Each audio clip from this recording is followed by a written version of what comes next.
it's just being polite. It's being persistently polite and really translate from cold calling to a different sales process with how we do selling real estate. We're being persistently polite with introducing this sales process to this industry locally in this market. And it just keeps nudging in, and it just becomes more and more of something people are going to get used to and like a little bit more, and bring us to the table before they would even sign a traditional listing and give us the first opportunity. Welcome to Rethink Real Estate. My name is Ben Brady, and this is a real estate podcast aimed to deliver sales strategies, marketing tips, and business insights from industry experts and myself to build a listing-focused business for the future. Let's get into it. Okay, Drew Teicheira, ladies and gentlemen, the Teicheira. So for those that are listening, we have an affectionate song that we say when Drew Teicheira calls us. It is Teicheira, Teicheira. So anyway, that's our ringtone for Drew when he gives us a buzz. Drew, Drew, welcome to the Rethink Real Estate podcast, my friend. Thank you. Thanks for having me. So, Drew, the reason that I wanted you on is because you've got a pretty unique story in real estate. For those that are watching on YouTube, they can see that you're one of the more youthful people in the industry, with the average age of the industry being up there. Is that it's not often that you see somebody that is as young as yourself that has had so much success. And I'm going to take a little bit of a moment to introduce Drew into our podcast here, because I think that giving them some context, Drew, will actually make them appreciate the angle of which you're coming on. First things first, though, how long have you been in real estate? This will be my 6th year.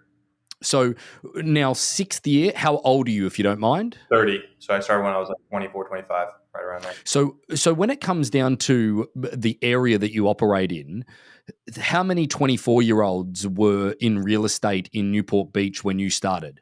Yeah, not a lot. No. So there's still not that many, really. So one of the things that I've enjoyed about Drew's stories, folks, and again, I'll allow him to sort of elaborate on this as I ask more questions. But, Drew, in your first 4 years, you sort of, took off, so to speak. What did you do your first year of GCI? I think I did like 180 my first year. Second year? Second year was 350, I believe. And then from 350 to 775 or something like that. And then the following year? 1.2. So I think that, the one thing that I will take everybody through is understanding, over a 4-year cycle to hit the $1 million mark. Now, I classified $1 million in GCI and still classify it as the holy grail of real estate. The 1% of 1%, are hitting over $1 million of GCI. And you would have been 28 at the time that you did over $1 million while still competing against, very, very established people within the industry, calling it the Tim Smiths and all of those types of people locally that run incredibly large teams. I guess that the thing that I think that is the more staggering element of this, Drew, is that not only is your quick uprising to, that $1 million of GCI, but you currently have your own office in Mariners Mile, Newport Beach, with an established team there. You're the leader of an office, and not to mention, this year with some lofty goals and on track to do well in excess of $1 million in fees with what you've got in the pipeline. And by the way, you don't even know that I know what's in your pipeline. You've got Bob over here boasting about what you've got in escrow at the moment. So if you want to keep it want to keep it under wraps, it's pretty impossible. But I guess when it comes down to it, mate, over the 6 years that you've gone from $100,000 to over $1 million of GCI. You've established your own real estate office and being the broker of that office and an owner of that office. What has the journey been like from your perspective? It seems like it's been fast-tracked. Why has it been so fast-tracked? I think it has a lot to do with not being from around here, one, and kind of being a different type of personality around this company, around the industry here. And I think it has to do with a lot of our brokerage, a lot too, with Harcourt's auctions. A lot of our company kind of fast-tracked me because getting to the table at the same place as these agents have been in the industry for 15 years. And I'm talking about like a listing interview. Um, Being able to be an auction guy and serving as like an alternative method of selling your property immediately gets you to the final table when people are interviewing for somebody to list their house. You've got traditionalist agents on this side that are, maybe there's three that they're interviewing, maybe the area expert, maybe people have been in the industry for 30, 40 years. And then, those guys eat it out, beat each other out. And then you got me right with them. And I'm like the auction guy that is only like looking for like a 90-day contract. And if I can't sell a house in 90 days, I don't deserve the business. It's kind of like my motto. So only when I'm listing auctions. So and when they see what I'm offering in comparison, then a guessing game and a hoping game, it makes it for a lot of smart people and a lot of people that are like CEOs and stuff like that. They're like, well, why would I not just go with this, Yeah. give it a try, right? And Yeah. especially with people that have been on the market for a long time, and maybe it's an expired listing or a canceled listing, or somebody that's been on the market for the last couple of years on and off, or tried in the past and failed. This is a no-brainer for them because they want to just give something different a shot. And just when there's nothing to lose, and when in giving it a shot, people usually come through and they want to give a property a go with the auction process. Yeah, I think that you pointed out a beautiful point, is that you're not dealing with people that aren't intelligent in that sense, that have obviously ridden the corporate ladder all the way up. You've people that have made some very smart decisions from a business perspective. That's typically the people that we're dealing with, and you're part of the coast. And, those people would probably see you and see your youth, and then all of a sudden see you as an expert within a field that they don't know anything about, being auction. And not to mention as well, you want to hold yourself accountable to an individual date. And I think that's just a recipe for success the entire way through that you've obviously proven. I guess that the thing that sort of comes to mind for me, Drew, is that what made you go from just being an agent to wanting to be a business owner?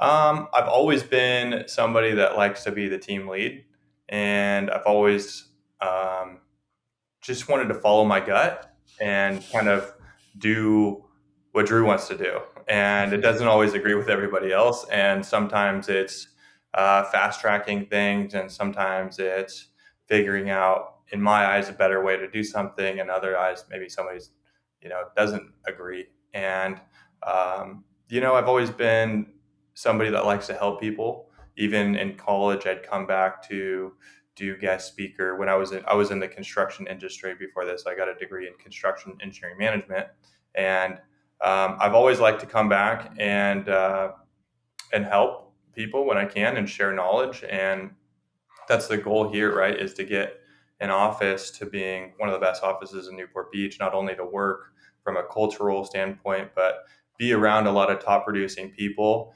And it's easier to be a top high producing agent, in my opinion, when you're surrounded by people that want to work hard and want everybody else to win too.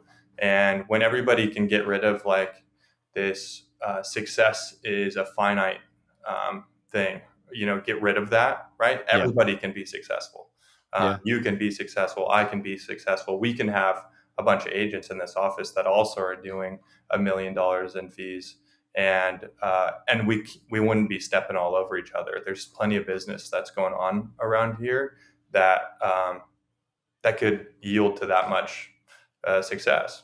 Yeah, and it sort of leads me back to the question of that stoicism that you're implementing, or that humble nature of trying to help people and making sure that they're on the journey with you. It's one of those things that you help everybody succeed around you, and you yourself become successful for that, or exceedingly successful. And That leads me back though, because one of the things that I'm taken back with, Drew, is the fact that you can give auction credit for your success. However, the auction tool is only as good as the person behind it from a prospecting perspective. Is that, Kevin and I being involved in your business you can say that we've been part of your journey, but really you are self-taught from a perspective of prospecting, from really a perspective of taking the process and running with it. Where did you start? Like, give me the first 12 months in real estate. What were the things you did? Because $100,000 is still nothing to, push to the side. Yeah. Is that how did you start? What did you do in your first 12 months, Drew? For somebody that's listening that wants to fast track where they are today, what would you say the first 12 months looks like? And maybe just painting a picture of your story. Mastering cold calling. And there's a statistic, I don't know where it's from, but there's only like 9% of the population can actually cold call and can actually like make something happen from cold calling.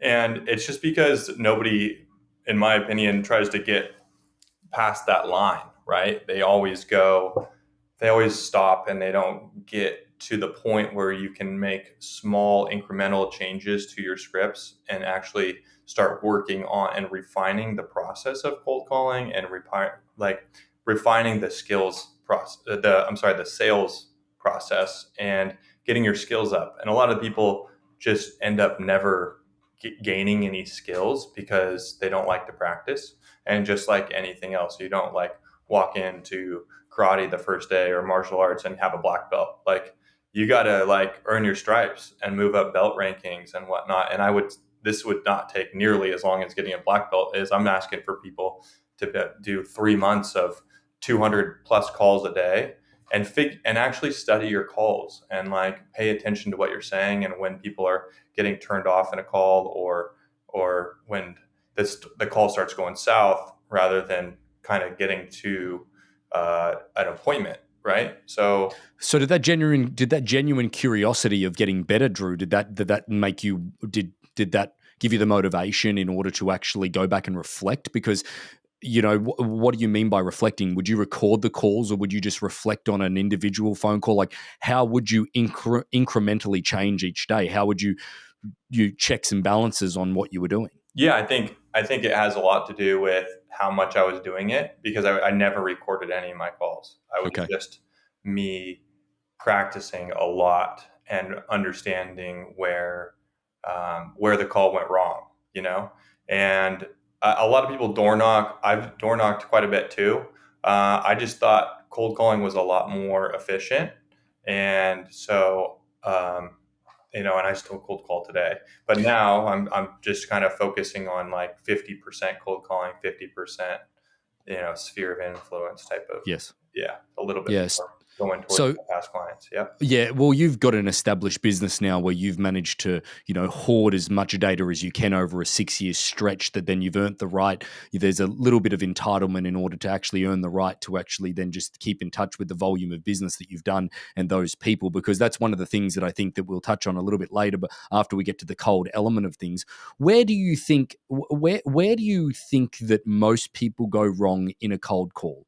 Is it in the individual initial call, or is it in the inability to go back to the person after they've hung up the phone or said no? Because, you and I have joked about this in the past, Drew, because you've done a lot of work because you're one of the most, profound prospectors that we have amongst all of our auction performers, is that we've joked about this in the past. If somebody says no, it's actually a celebration because that person is actually normal. Because if somebody says yes in the first 30 seconds of actually a cold call, what's the mental stability of that person that says yes to a perfectly good stranger? So where do you think most people go wrong? In the first 4 seconds. Give us an example. I just think if you don't come off like sharp as attack, like enthusiastic, and an expert in your field in the first 4 seconds, you immediately lose the sale. Yep.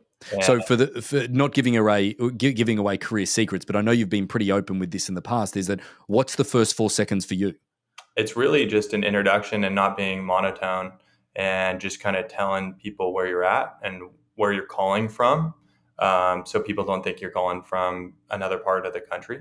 So it's like, hey, I'm Drew Teicheira calling from Newport Beach, Harcourt's Mariners Mile, Newport Beach. How are you today? And really, I mean, that's how I opened up pretty much all my calls.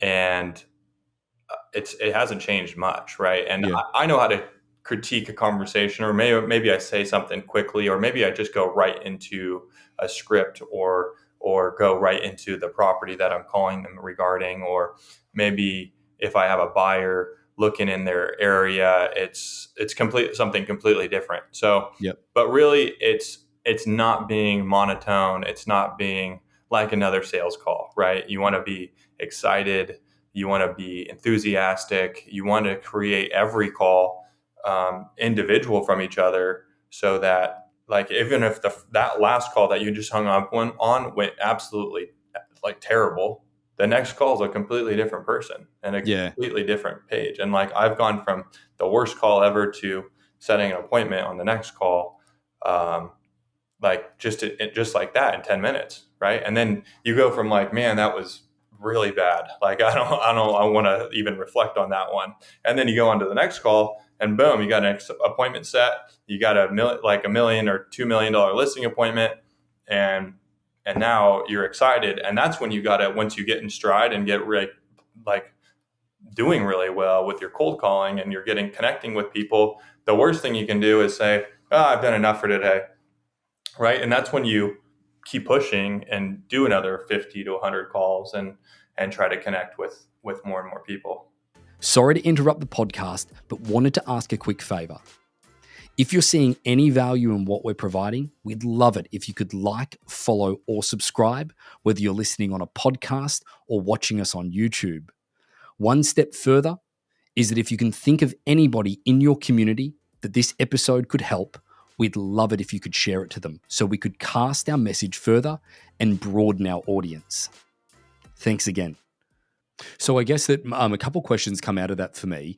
Do you leave messages for people? Because I think that some of the things that I've seen in the past is that people that might not be, that are calling, and not many people are picking up, and then all of a sudden somebody picks up the phone, is that they're like, oh my God, okay, and like they've called through 30 people, they haven't picked up the phone, and then all of a sudden someone picks up. It's sort of caught off guard. How do you stay on it?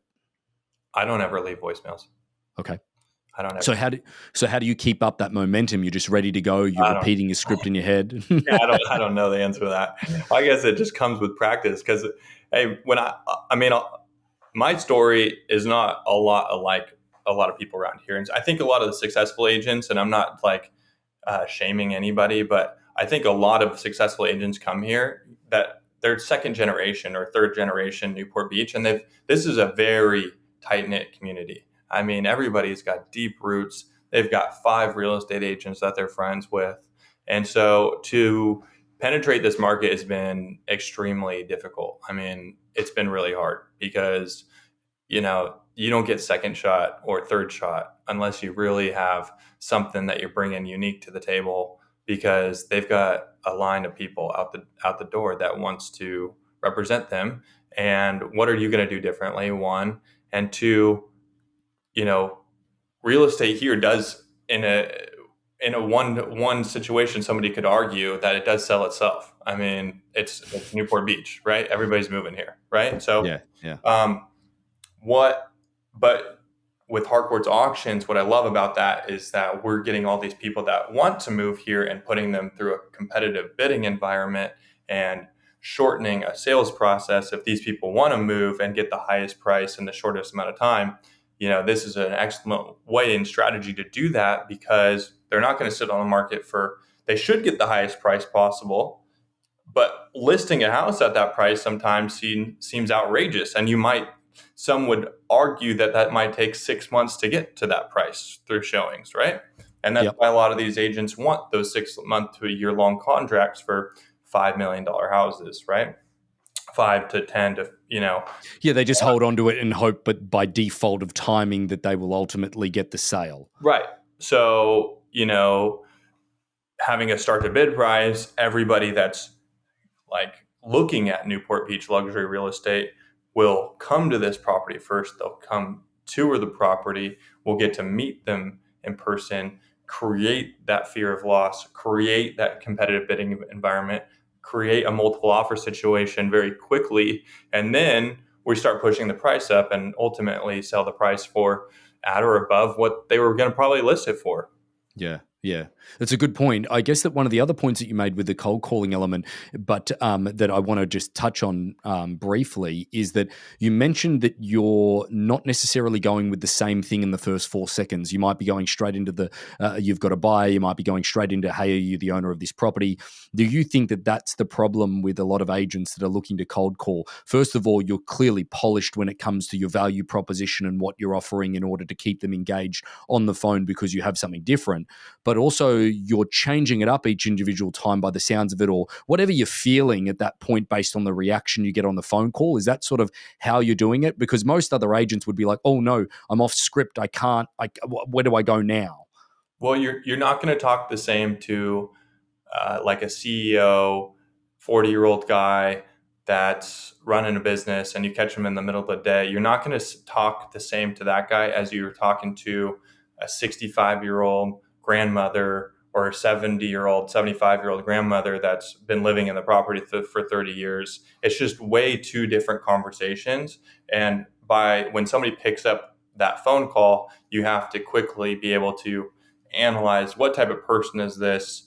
How am I going to make some type of even a connection, or or just get to my pitch quickly? If it's the driver, CEO personality, you got to get to the really quick, because those guys have no time to waste. They're just another cold caller. They don't want to sit on the phone with you for very long. So you got to dive right in, right? Can I get 60 seconds real quick?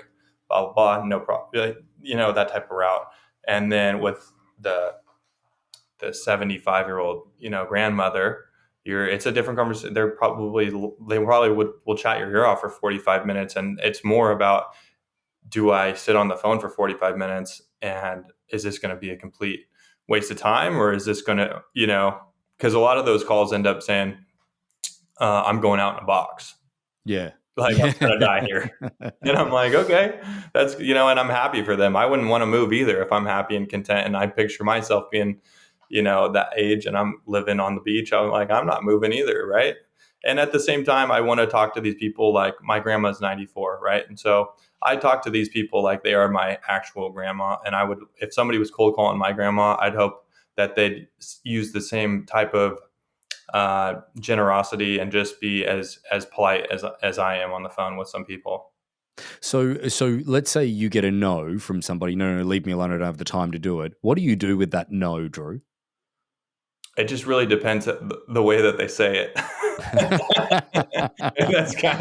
that's kind of takes a lot of practice to get there. But I mean, one of my best clients, he said no, and it was 65 calls before I met with him. That's what I wanted to get to. That is what I wanted to get to. The mental tenacity. Where did you get that from, mate? Like at the end of the day, that is something that you've obviously right now you have. You know that you have to have the touch points. Like I think the average is around 10 points of contact with somebody before you actually get an opportunity to speak to them about their property or go to that property and do a presentation or something along those lines. I remember very early on with you sitting in the Newport Beach office, you knew that the first 2 weeks of cold calling, that a no was one step closer to a yes. Where did you get that from, mate? Or what did you tell yourself in order to keep you going when you didn't know whether a no would turn into a yes? There wasn't the consistent, right now you've got evidence to prove that that is the way that it works. Back then you didn't. What did you tell yourself? That's a tough question. I wish I knew off the top of my head. I just knew that no. At the same time, though, I know that I'm an extremely hard worker, and when you can Google somebody else's agent and see that they are relying on their name and maybe they have 10 different listings or 15 different listings, and they're really not getting, how much attention are they giving to this one person, right? And so I think I saw it was a combination of that about I know truly that I'm going to do a better job from a hustle and a work perspective. And I've got this awesome platform that I truly believe in. So just give me until somebody I can meet with somebody and then they say no in person, then it's all good. And Yeah. I've said that, and I tell people that I know I'm a complete stranger to you over the phone, but I just would love a quick opportunity to interview with you at your leisure, in the next before you list the property. Does that sound fair enough? And if I It, can get a yes out of that, then at least I can get an interview and a listing appointment. And I know in person, I'm going to do really like, I love interviewing. It's like, the hunger to be in person because you know that that's your best opportunity to get a client. I think that is a driving force there, Drew, a bit of gold out of the conversation where that hunger to get in front of them, because over the phone, they're least likely to engage you or believe you or trust you or whatever it may be. But in person, ultimately, you know that you can drive that relationship in the trustworthy direction that it needs to go in order for them to make transition from cold prospect to client. it's true. And I mean, you asked me, now I'm thinking about it, about what, what I had. I think it was what I didn't have. And really, I started this business with $7,000 in my bank account. It was scary. It was really scary. I quit a 100,000 a year engineering gig. My parents were pissed at me. My grandma was even more mad at me. She said, "I used to be able to tell my friends that my grandson was an engineer. Now I got to tell him that he's a real estate agent." I love that being a real estate agent is a complete disappointment to I the was family. like, "Grandma, That's are you fantastic. serious?" Like, she helped raise me, and she was just. When I got a personal phone call from her, I knew it was bad.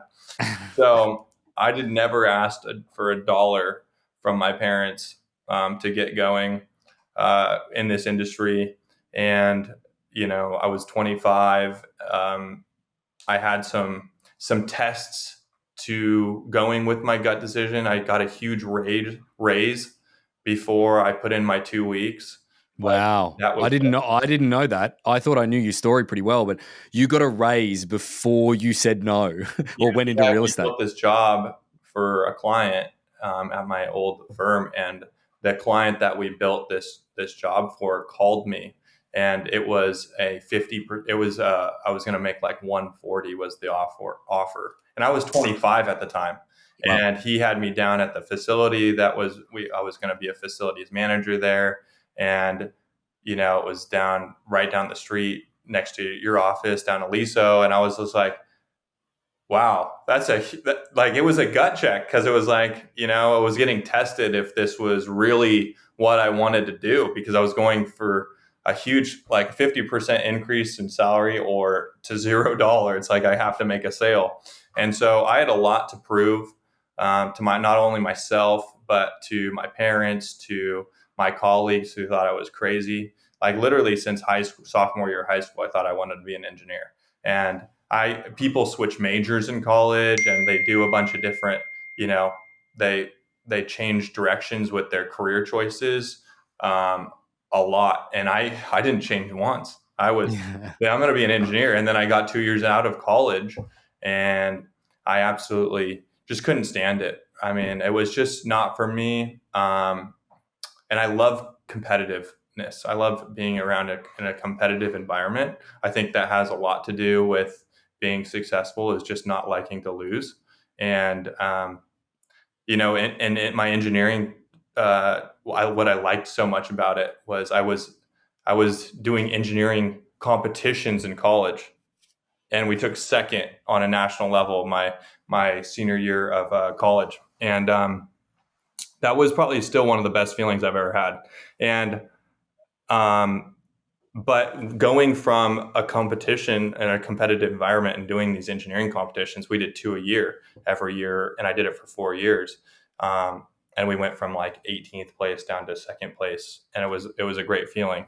Um, but getting into a working environment like a corporate America environment, there was no competition in that, and Oh, yeah. I saw my life painted, 45 years down the road, and I knew exactly what it was like laid out to be, like if I stayed there, you know? And I was like, I just can't do it. And so, Well, mate, it's a it's a credit to you, the fact that you were able to realize that, because typically somebody's 45 years of age hating their life and ultimately in the same position that they ultimately were, because to get to $140,000 a year at 25 would be a difficult thing to turn around and say, I'm going to go to an industry that's not going to guarantee me nothing, but it's going to challenge me. And I think that, a lot of people make those decisions when they do have a cushion, and you didn't do that, which I think is really the success that you have now, because, I think that level of entitlement creeps into people, when they don't put it all on the line like you did, yeah, and that level of entitlement of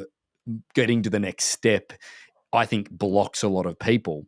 I, But I want to talk. I want to talk about the end goal for you, Drew, because at the end of the day, I'm not trying to paint the picture of what's going to happen, but from a prospecting perspective, is that, mate, you get up and you hit the phones harder than most people do on a daily basis. But you and I have discussed this before, is that is not going to be the case for your entire real estate career. Your real estate career is going to be based off a sphere of influence business. And it's some of the models and the business planning templates that we put out and all of that type of stuff is using the cold prospecting in order to stop cold prospecting. Someone asked me the other day, how do I stop cold prospecting? Start cold prospecting in order to get to the end of stopping cold exactly prospecting, right. Yeah. because you have to build your sphere. So again, what will you need to see, Drew, in order for you to really gear back the cold prospecting? Do you have an idea of what that is yet? And again, it's okay if you don't. Let's talk through it. I found this book, right, and it was I brought it in for my Monday office meeting, and it was actually my goals that I wrote down in 2017. And when I first started, and it was actually it's actually right here. This is my old job. This is my goal book. And so always been a big proponent of writing down my goals. And I hit all these goals. And That's so refreshing. it feels really good, right? And so I've started journaling pretty heavily again since I found this, because it was an awesome feeling to reflect back on. I beat myself up. I think most successful people do. They just don't think what you're doing. It's never enough. But when you can go back in time and reflect on what you've achieved in the last 5 or 6 years, it was a really, really good feeling, and it does make you give yourself a pat on the back, right? So I've started journaling again, and actually writing and being very clear with my goals. And my first goal that I'd like to get to is 100 million in sales. I mean, I really want to get there, and I've wrote it down for this year, and I really want to do it this year. It's gonna be hard. It's gonna be tough, but I know it's always going to be tough. And even if I don't hit it this year and I hit it next year, it's still that you hit it along the way, and it's part of the journey, right? Yeah. So that is my first, and then I'm going to reevaluate and go after bigger and better things. Like, I want to get this office to 40 agents. I want everybody to do a minimum of 100 to 150 in GCI. And that speaks to you as a person, though, Drew, because your quickest way to a financial benefit is actually probably just focusing on your own business. But you want to create a wake where everybody can ride along with you within your office, and that comes back down to the fulfillment of obviously coaching people through and giving them the fast track to what you've done in order for them to get successful as well. For that to be included in your goal, is that I think it was you that told me your goal has to be big enough for everyone else's to fit in it. Yeah. So I guess that's sort of a philosophy of the office there.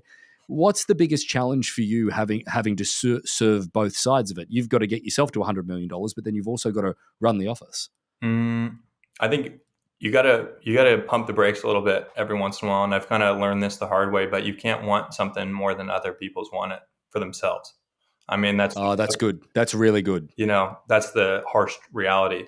Is there's not a lot of people out there that's willing to do the hard work to get to be to the place where I'm at. I mean, it's a tough road. Would I be able to do it again right now? Probably, but it doesn't sound fun. It sounds like, Well, but let's be you let's know? be real. Let's be real, man. Like at the end of the day, like we're talking about cold calling. Yeah. At the end of the day, cold calling is one of the most brutal things ever, and I think that it mentally ages you in dog years when you do it. Yeah. But it is the quickest way in order to have an effect, and you're the living proof of that. If somebody could tell me that you're staring down the barrel of almost $100 million of sales within 6 years of real estate, hell yeah, I'd sign up for that, regardless of whether I had to walk over hot coals or not. And cold calling is the walking over hot coals. Yeah. It's tough. It's tough. And if you don't get good at it and you don't like study it like a class, I've bought in sales classes and stuff like that. Like I've done all that stuff. I haven't gone to any sales seminars because I think I can get close enough. I don't need all the hoorah as much as I'm into like study it. Like how do I get better at this, right? Mm, And really dig into it. And I've done that plenty of times. So I think there's an art to it. I think there's skill that's involved, and I'm always trying to refine my skill. You can't just get complacent, and you yeah, want to always try to get better. Even if you're saying the same things to the same people, like, right? To yeah, new yeah. people, you still can always get better. And, you know, I really want to just make some outrageous goals and try to achieve them. So I want to look back another 5 years and say, man, I've hit these really crazy goals, because they were crazy when I wrote them down the first time, when I was in 2017. And I always pictured an office on the water, and we have it now, and it's just a great feeling. That's great, mate. But I think that I want to talk about your journey now, though, with your prospecting, is that Okay. you've gotten through the cold element of things. Hmm. We're building towards having a great sphere of influence. The thing that you and I did at the beginning, I think it was last year, when we discussed, what are the other avenues in order to build more of a reputational business as well as your cold prospecting element. You've started doing some farm area stuff within some different marketplaces and zip codes and areas within Newport Beach. And I think that, have you seen the farming side of the business sort of help with the layering effect, that when you make a phone call to somebody that might have expired, or, their listing has been on the marketplace a little while, or whatever it may be, has that farming helped with your brand? Or what are your thoughts around farming and cold prospecting and doing that? Because you have cold calling is not all you do. No, I mean, I'm investing some money in farming. Have I seen results from it yet? Slightly, Okay. slightly. I think it's more name recognition than anything. Have I gotten a phone call from somebody saying, "Hey, come list my house"? No, not at all. Okay. So, Did you expect that? no, I don't. I don't ever expect it, and I will be grateful for the day that it happens. I really will be. Like it'll be. We're gonna put it down and frame it or something like that. Like a hole in one. That's what it'll be like. Um, but if I get called in for an interview, like that's huge for me. And do I think it's have I seen any effects of it? No, not really. I think it will start happening this year more. Yep. It's a pretty recent thing. I think it's going to take 2 to 3 years. I mean, I'm planning for 18 to 24 months is really what I would expect Yeah. from I think that return. And I'm talking like, I'm not mailing out, little guys. I'm mailing out big stuff, yeah, like yeah, really, beautiful. really big, nice 12 pager, sexy marketing stuff. Right. Well, again, you are with it. Your average sale price on the coast, there's $3.5 million. So, Yeah. at the end of the day, you've got to step up your game. Is that you've got to put the output in order to get the input. But it takes a level of mental tenacity, Drew, in order to continue to go. Spending the amount of money that you are, making the phone calls and everything along those lines. When the cold calling is reaping you more of that benefit, how do you stay committed to the end goal of farming? Do you stay committed because it would be a more of a passive element of real estate is what you're trying to build, or what how do you stay motivated to doing it? I think it just needs to, I think I'm always trying to experiment with things that are going to make the job easier. And I think that now that I've had some marketable sales over the last couple of years, and a marketable business, and I'm a marketable agent. Like I would hire myself, I Yeah. really would.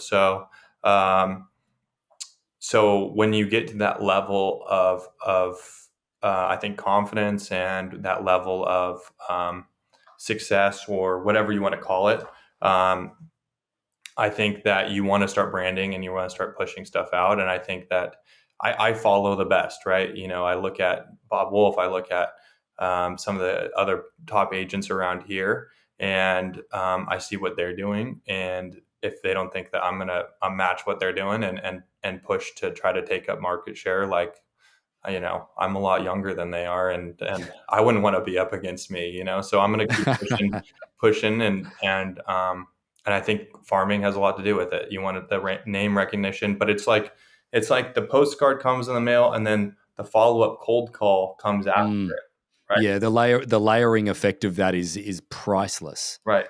And so when that happens, right, when I get these flyers and stuff put out to I know I've got like 7,500 calls that I have to make, or attempts to make. And even if I make 10% of that and I talk to 750 people, that's a lot of people that have gotten my brochure, and I can talk to them about it, right? And just Yeah. introduce myself. And if I haven't introduced myself, then I, have the opportunity, and then I can get my email, and then I can put them on my database. And then now that's somebody I can call and touch base with every 60 days and to Yeah, say hi that's to. And they get my just list and just sold emails, and it becomes, I've got probably 50 to 70 to 100 people on Balboa Island and the peninsula, um, that I've never met them before, but I've been talking to them for 3 years.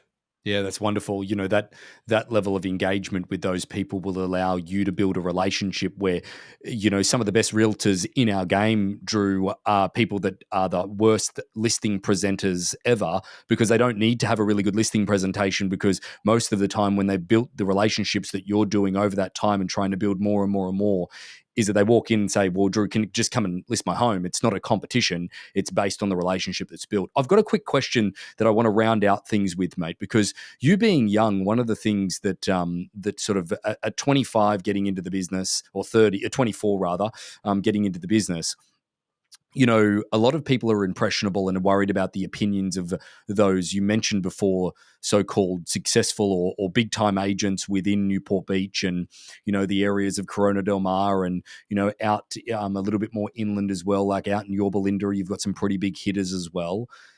How did you deal with the fact of doing something different that they all probably talked down, which was auction, because they felt threatened by you doing it?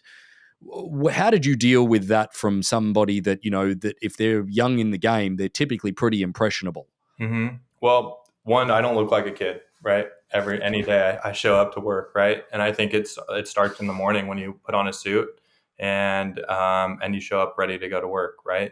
If you're outdressing somebody, regardless of their age, I think it's a huge first impression. And another thing is killing people with kindness. Really, I never have snapped at really anybody. If somebody has an issue with something I've said, or if I even hear something through the grapevine, I'm happy to call somebody and explain somebody the process and why I don't agree with what they're saying, but politely, right? It's not like shoving. It's not combative. It's not combative. You're just trying to get them to see your side of why you do it. Right. And I've done that multiple times. I mean, it happens a lot. Yeah. Or it used to happen a lot. It doesn't really happen a lot anymore. I think it's probably tailed off the last 3 years because we're becoming more and more of a process that's recognized, and more people are doing it, right? Yeah, but I think that it's not as much anymore because you've had the success that you've had with it. And what I mean by that individually, because we still get a great deal of people that do auction for the first time and they get a whole bunch of complaints and, they can't deal with it or whatever it may be. But you have proved the doubters wrong with some of the listings that you've taken over from them that they couldn't sell traditionally and then selling it via auction higher than what they previously had it listed for. Right. Yeah. And you can't argue with that. That's just fact. That's on paper now forever, So, and I'm not rubbing anything in their face. It's not like I could send postcards to their houses, right? But that's rude. That's messed up. I would never do anything. You've thought about it though, because you just said that so quickly. Go on. No, no, but it's just being polite. It's being persistently polite, and that's just really translate from cold calling to a different sales process with how we do selling real estate. We're being persistently polite with introducing this sales process to this industry locally in this market, and it just keeps nudging in, and it just becomes more and more of something people are going to get used to and like a little bit more, and bring us to bring us to the table before they would even sign a traditional listing, right? And give us the first opportunity.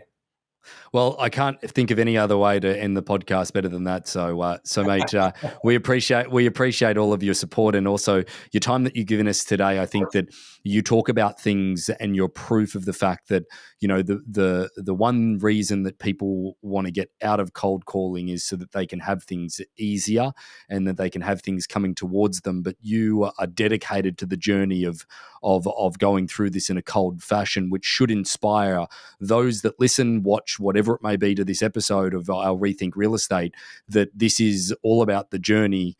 I think I heard it the other day, is that the journey is the destination. And I think you've embraced that. Yep, that's right. And to keep changing the destination, we just got to always be getting better and improving, right? So it's good. Good deal, Thanks for mate. having me Keep on, it up. Ben. No, thanks so much, buddy. We appreciate it. Thanks. Bye.